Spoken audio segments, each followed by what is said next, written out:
hindi applicable kay former Speaker Romualdez, yung pwedeng gawin kay Saldico na kapag hindi humarap, i-issue ng subpoena, kapag hindi pa rin humarap, ay Ano siya, pwedeng congressman contempt. siya eh. So hanggang invitation lang ang pwedeng gawin ng Yes, Senate. through the speakers. Sir, is there a need to invite then si Mike Defensor and then another si Hindi na, Congress? madidistract lang eh.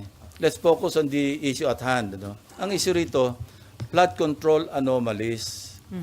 Mga ghost projects, substandard na projects, hindi lang flood control, pati yung buong national budget natin apektado. Pati yung buong bansa natin apektado. So let's not be distracted by the presence of Mike Defensor, kung sino-sino man. Ako, I'd rather stay focused on the issue at hand. How about sir, si Congressman Eric Yap na binanggit din ni Gutesa dun sa affidavit niya?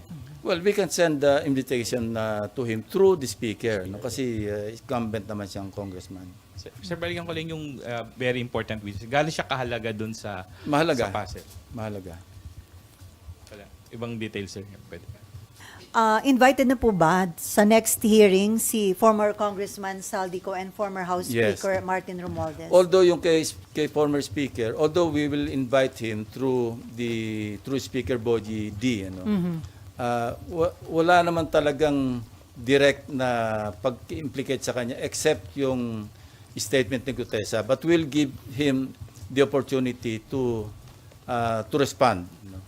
But again, observing in the observance of interparliamentary courtesy, kukurs namin invitation sa kanya through the speaker. Yung kay Congressman, ex-Congressman Saldico, will send the invitation doon sa kanyang established na residence. Kaya lang sir, yung Office of the Ombudsman mukhang dun sa last known residence, parang they refuse to accept yung pinadala ng Ombudsman. Well, it's up to them, no? Kasi kung hindi mahid yung invitation, ang susunod subpoena. At kung hindi pa rin siya sisipot based on the subpoena, then somebody may move for the issuance of a contempt citation and eventually a warrant of arrest. At yung warrant of arrest, sir, yun, pwedeng hingin ang tulong ng Interpol para arestuhin kung saang bansa siya nandun? Probably, kasi valid naman yung warrant of arrest, yung i-issue ng Senate. So that is as valid as any warrant of arrest issued by the court. I don't know, I'm not sure.